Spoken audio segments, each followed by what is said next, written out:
didn't know if there Now was we're people here. waiting or what. Yeah. So long story short, it was just trying to close this deal, and I mean, we were because of the time difference. One of my reps was like 2 a.m., 3 a.m. messaging them back and forth, like time difference, language barrier. It was wild. The deal was Wow. so close, but it just they hit us with just like surprise documents at the 11th hour from procurement that we just had like no idea about. And we were trying Wow. to like forego them and sign the contract and do them later. And it just became them saying like we need a couple more days. So Wow. just like That's stuff. crazy. Yeah. So for the people, as people start to come in, or if they're checking the recording, we're live. We're doing our first ever Champions Create Distance on Friday webinar slash workshop here. So welcome in to anyone that's joining. It's me, Tom Alaimo. I'm here with Sean Gentry, and we're going to be jamming out. This is the first time we're doing this. What's up, Des? First time we're doing this live. I'd like to start doing these on Fridays and just kind of have some informal chats with people and see like what's happening, what's going on in people's businesses, if they're reps, if they're leaders, if they're running their own biz, answer people's questions if they have them, and kind of see. So this is the first one, Sean. Let's go. Let's create some distance, my man. Yeah. Uh, So, I love this. I didn't realize there were, now I see where there's attendees, people in here if they want to yeah, ask questions. It's great. yeah. Anyone can come through if you want to ask a question or anything or share what's going on in your world. But yeah, Sean, you were just to set the stage. We did a training like a week or two ago, and you said that you had a crazy Q3, end of Q3. Maybe you could just set the stage for everyone of like what I'd never really heard of like that pipeline to closed one Dude, ratio, like going with 2 weeks left. That's insane. so I've been managing sales teams for the last almost decade, like SMB, enterprise. Now I run mid-market, and I've never had a situation where we've come into the last week of the quarter at such a deficit, but had such an amount of strong or quality pipeline to get there. So like we entered the week at 52%.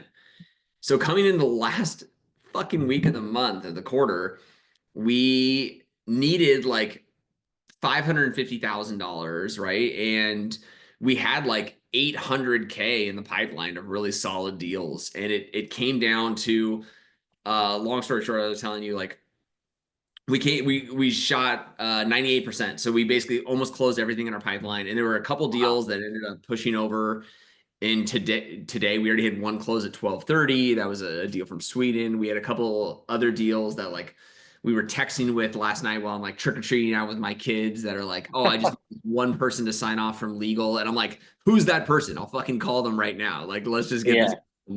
And they're like, no, we need to sign this in the morning. And so, like inevitably there's always going to be things that you look back and say, I should have done this differently. I wish I would have like set this up.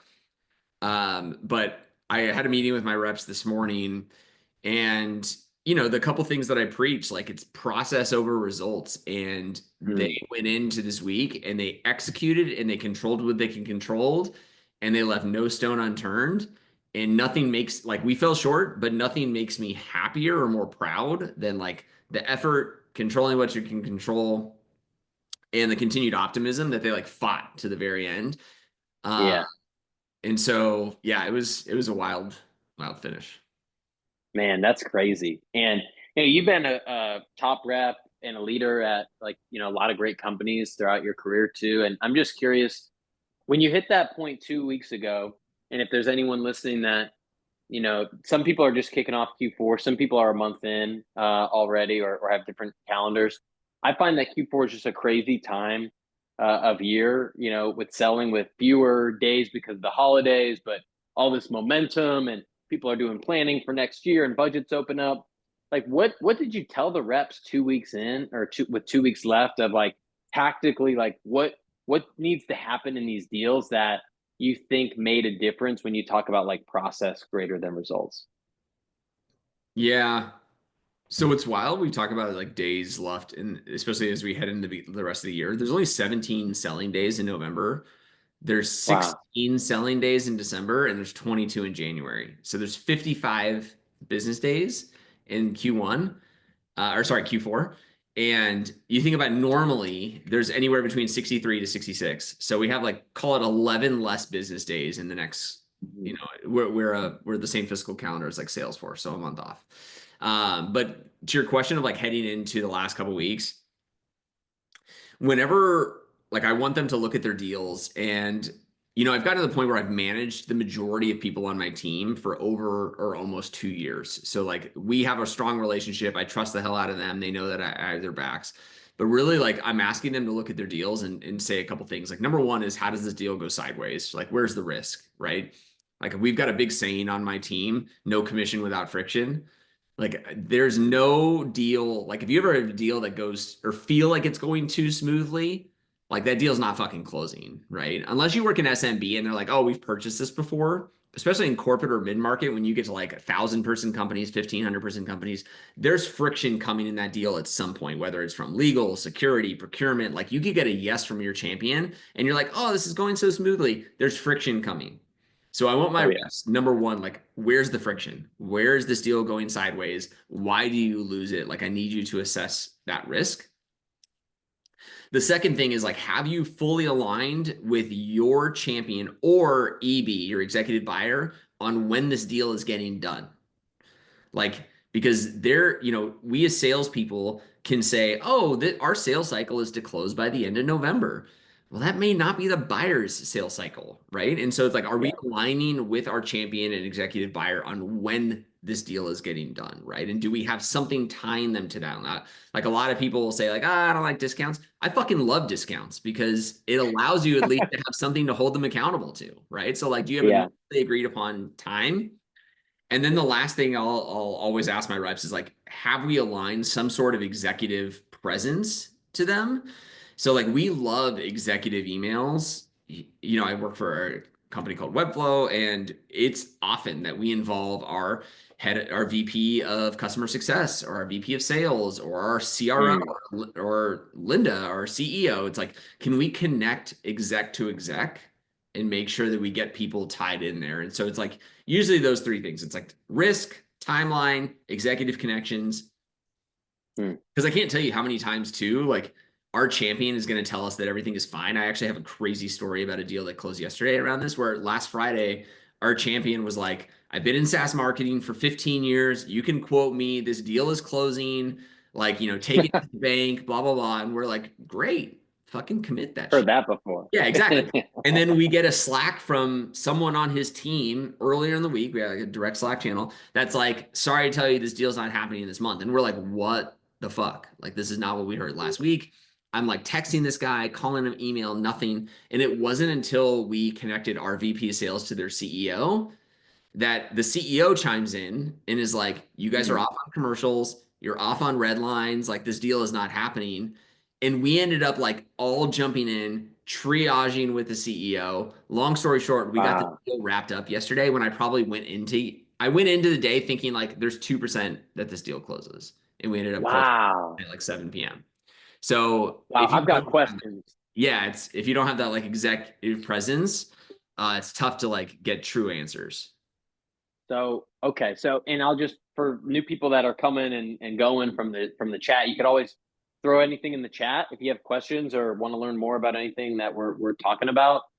Here would be my question is, or there's two. One, would you have done anything differently going into that, looking back? Like, did you guys overlook that, or like could you have found that info out earlier? And number two, what how specifically do you get, if I'm your VP of sales, how do I send the email to the CEO? Does the rep intro me?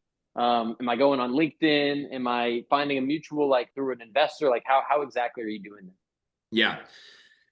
Hindsight is always 2020, right? It's easy for us to Yeah. look back and say like, "Oh, we should have done this differently." Like, I'll be honest, like it's tough as, I sold for a long time too, and it's tough as a rep when you have somebody that says, "I am the signer of this." Like it goes for CFO approval, then it comes back to me as the signer, and I'm telling you there's no risk. It's just going through like legal. Like it's tough as a seller to think like, is like I always tell my reps like trust your champion until they give you a reason not to, right? Yeah. And so Yeah. it's tough. Like in hindsight, we could have been like, oh, we should have back channeled or we should have went to the CEO, but we didn't fucking know that at the time. So it's tough Yeah. to do that. But how we tee up our execs, we run everything through Slack at our company. So we've got like account channels. So if we're working like super biz, right?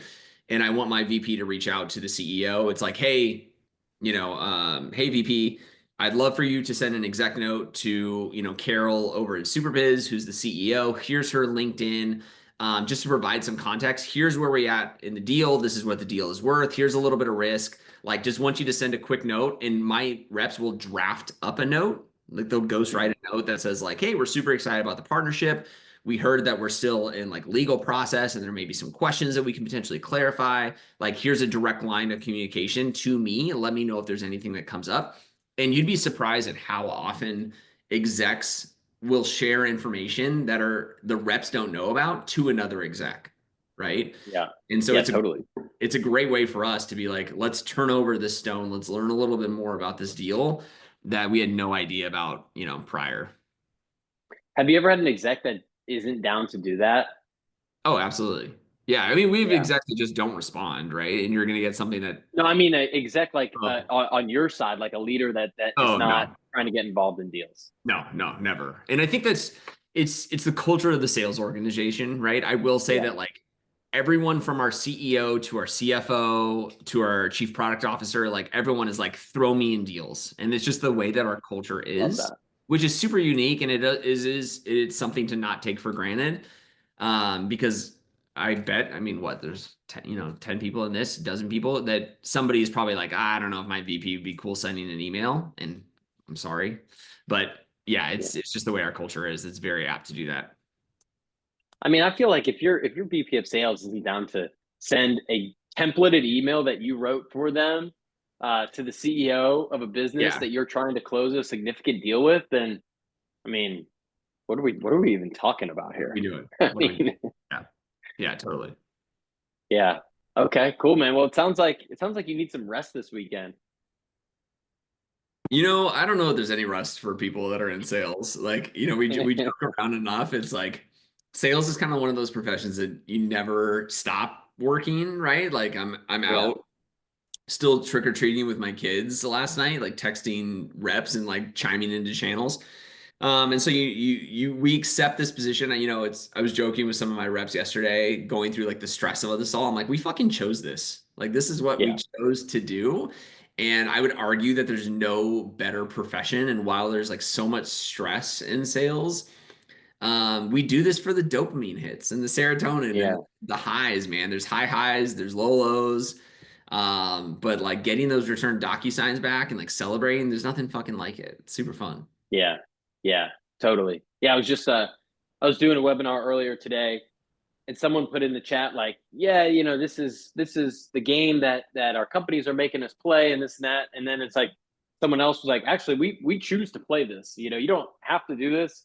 Pretty much Yeah. any other job in the world, you're not going to have that type of like end of quarter pressure and that extra effort that you might need to put in, but you're also not going to have the rush. You're also not going to have commission, and Yep. all of these different things that we get as salespeople. So it's all part of what we're signing up for. You gotta be ready for it all. We get to do this, right? Exactly. Yeah, we get to do this. Totally. Exactly. What's top of mind for you now? It's Q scoreboard's clean. It's Q4. Yeah. Yeah. So scoreboard's clean. Yeah. So I think, I had a big team meeting with my team this morning.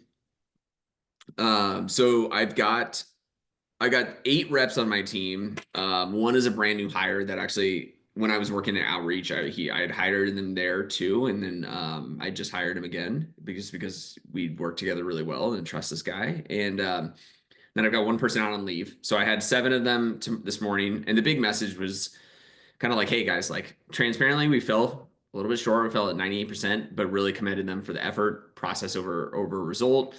And then it's fun. We do this thing called a crush it call on Fridays, where it's actually I stole this from when Kevin Dorsey and I used to work together at Snack Nation, our first like startup.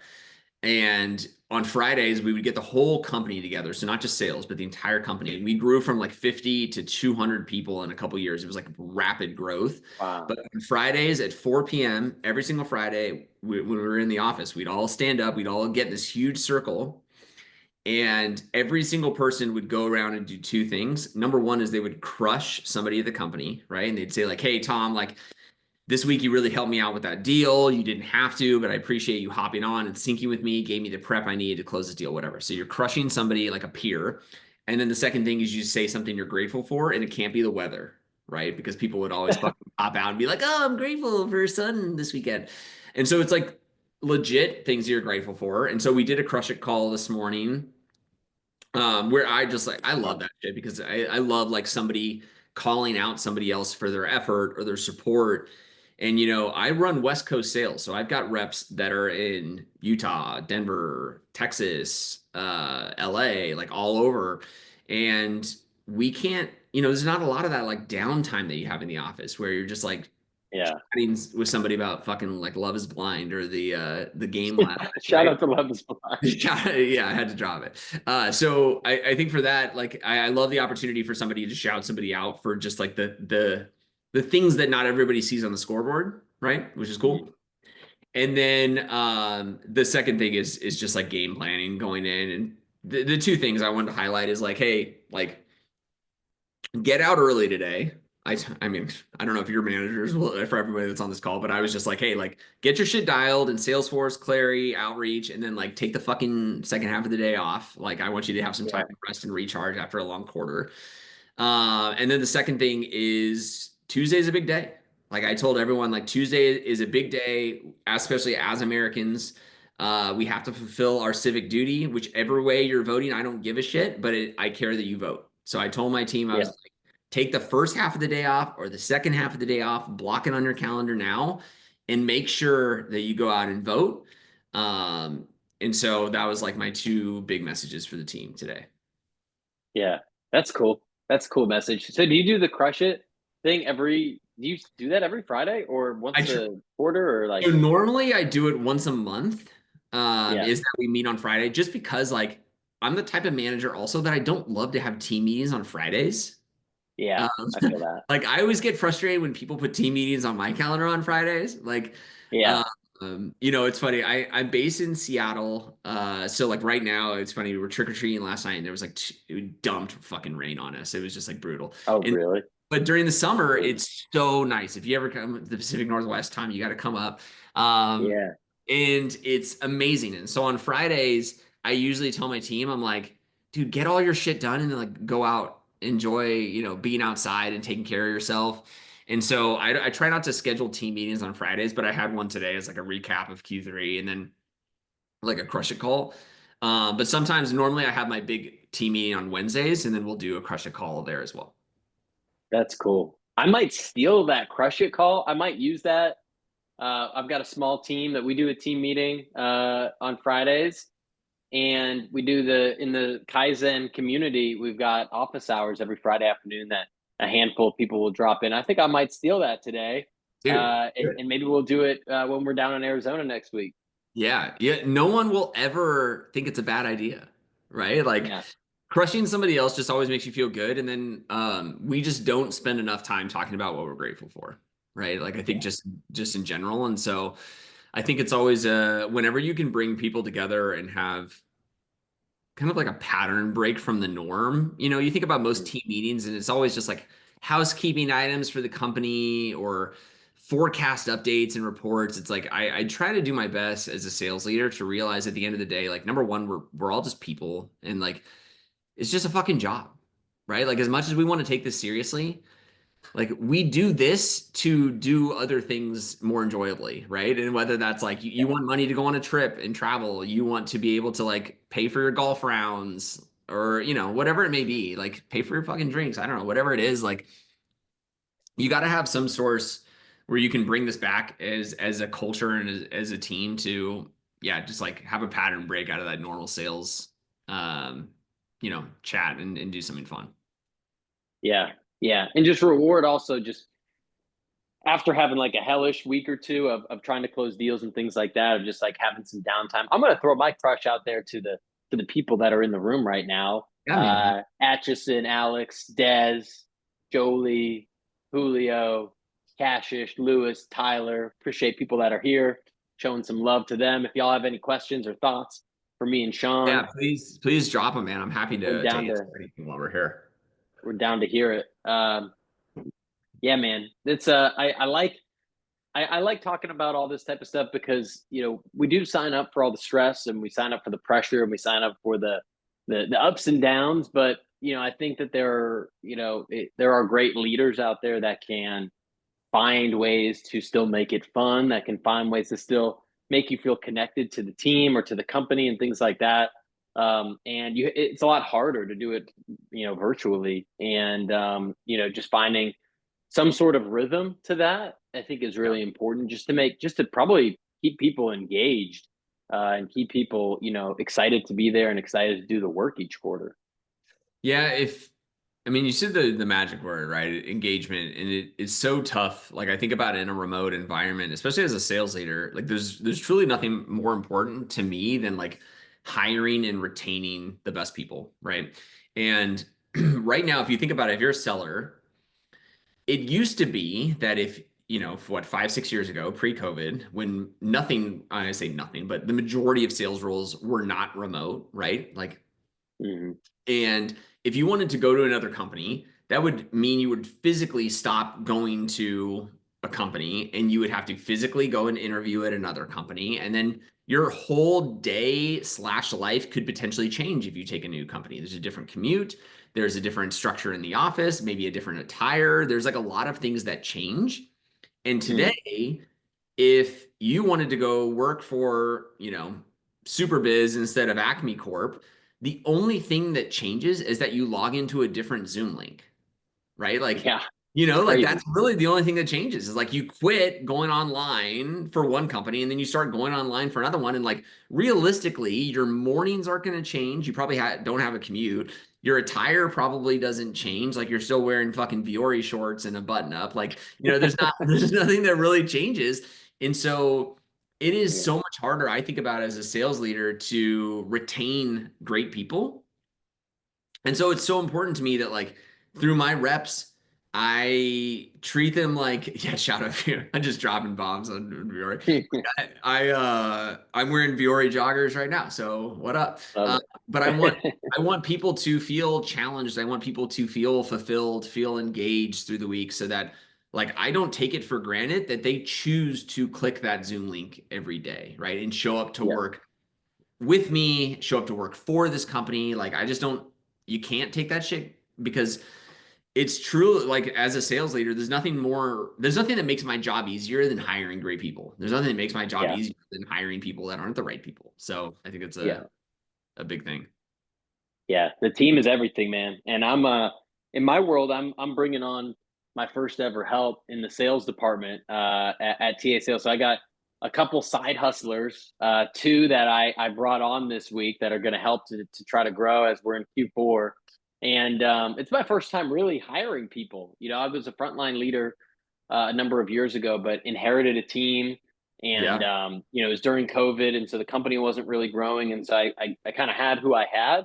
And so, man, I've been like trying to read up on Mark Robert's Sales hiring accelerator practices machine. and Yeah. interview. Yeah, and just like trying to come up with scorecards and all this type of stuff. And it's hard. It's so much harder than it looks. Everyone at the forefront, everyone's like, looks equally good. And then in some ways, it's like, oh, everyone has like equal different, but like is equally like, oh, I see some risk here. And it's like, man, how do you even figure that out? And then how do you get people going? It's a whole other skill that I'm gonna have to build up here for my own Okay, self. so I gotta ask then, you're doing some interviews, Yeah. you've seen a lot of candidates. What are some things that stand out as like, this is fantastic. I love that this person did this. What are some things that you're like, I'm sure for some of the attendees, like they should avoid in potential interviews? What's the good, Yeah. the bad, the ugly?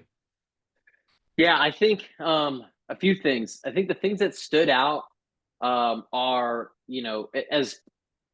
as maybe like obvious as this is, that a lot of the people that did like really locked in the fundamentals did really well. The people that when I put out the job post, I put my cell phone in the LinkedIn post. I put my email in the LinkedIn post, and so people that actually like called me and then emailed me and then maybe sent me a LinkedIn DM as if they were like actually prospecting me, like that got my attention, and they were and they were assertive in that way.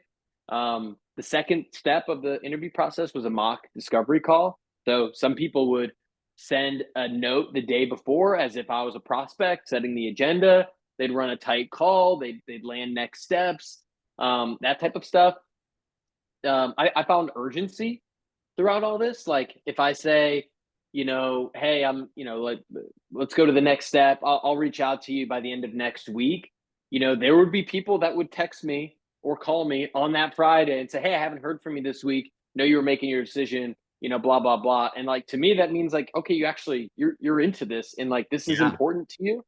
Um, and so that type of stuff stood out. I mean, there's people that no showed, there's people that were late, there's people that maybe just didn't care that much. So that I think will probably happen in any type of situation. Um, I found the mock discoveries to be the best thing because then you're seeing people really like, what's it like? You're selling something you never sold before, which is fine. I'm not going to judge you on how well you know my company, but like, how does this really feel on a call? And if I Yeah. like throw you in some weird situations and something that's kind of ridiculous, how do you react to that? And then when I give you feedback and say, hey, I like this and this, here's what I would have done differently. Do you kind of like make an excuse for that, or do you maybe you had the self-awareness to say, you know what, before I even said it, they're like, hey, I should have quantified this pain point more, or I should have gotten to a deeper level of pain here, or man, I could have got a next step for tomorrow, but I waited until next week and didn't have the urgency. If they could assess that on their own without coaching from me, or took the coaching well, like that looks really good to me. 100%. Yeah, we've always done like mock role plays or mock discoveries, right, in our interview process at a couple different shops and yeah, Julio asked a great question. Did you rerun? Good question. So I did not, but that's a good idea. I probably should have. well, so here's the thing though. I don't know that you should have. You should have waited to see if they asked to. Like for me, that's more Oh, important wow. because I can't tell you how many like discovery role plays I've done. And number one, you're 100% right. Is like I don't expect anybody to knock it out of the park. Like it's hard to do a discovery call for a product you don't know or don't sell now. Totally. And that's why like the Yeah. majority of these role plays, I want to see like how do they think on their feet? How do they address the room? Can they set an agenda? Like, can they come in with some of the things they prepared with? I don't expect them to knock it out of the park, but number one, are they self-aware? Like you said, do Yep. they understand some of the things that they potentially did wrong? And Mm, how do they receive coaching, right? They're going to receive feedback from me more often than not, yep. but that is the kicker. Do they ask to do it again? Wow.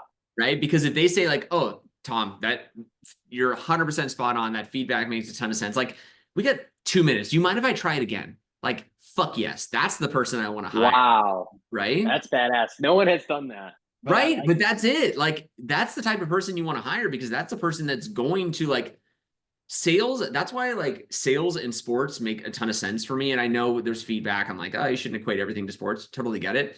But athletes that I've worked with, they know what it's like to prep for a big game, to lose, and then have to get back on the field the next Monday or Tuesday to prep for another game, right? They know what that's like. And so it's like those people that say, hey, I want to do this again. I know I fucked up. Let me try again. Like that's the type of people you want to hire. Yeah. Yeah, for sure. And then the other thing that I didn't think of when you first asked the question is curiosity.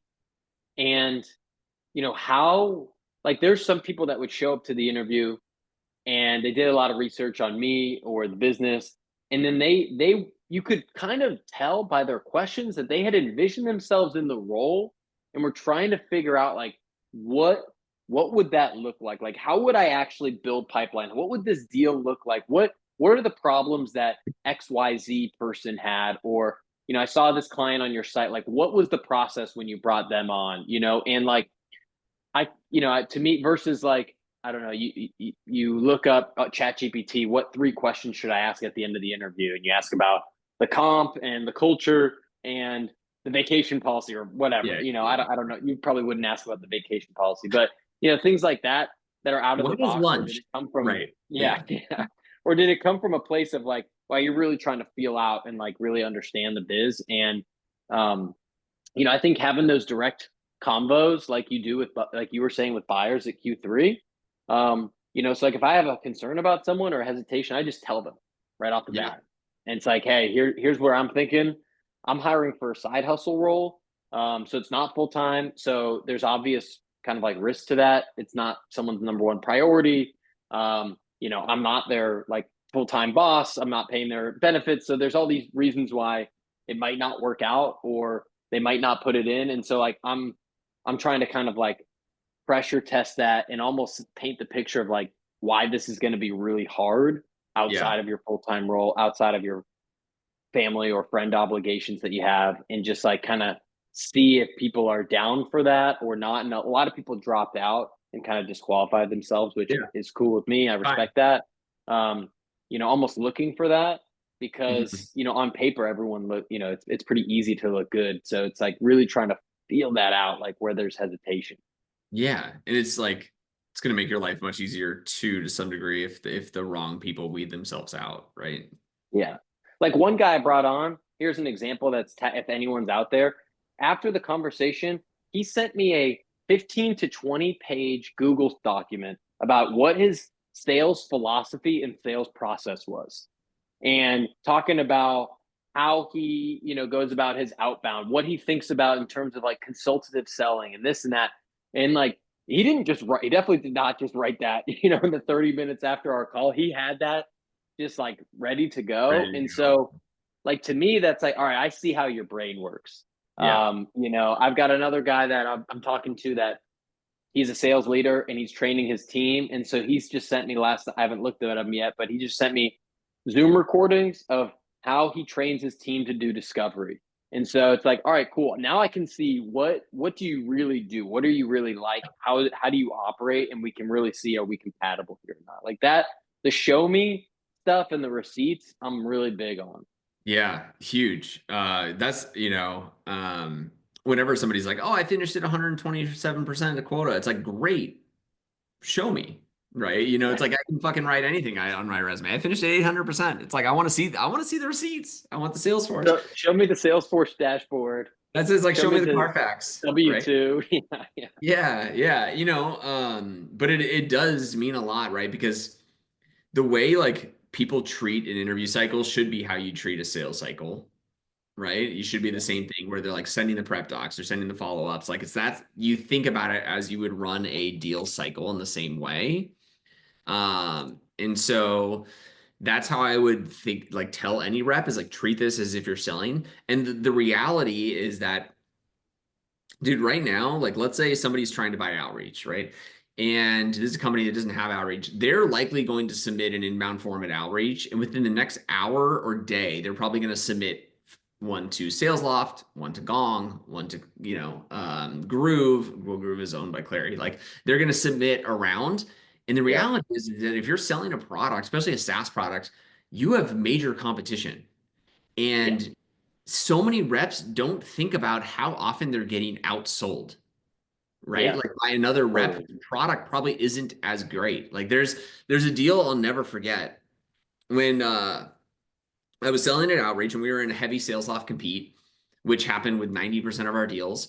And this was a big company. It was a big, big deal, almost six figures. And we felt really good about it. And we knew the whole time it was us for sales loft, right? But we were like, our Yeah, product is better. It has better metrics. Like we'll be fine, right? And we ended up getting to the end of the deal cycle and we ended up losing the deal to sales loft.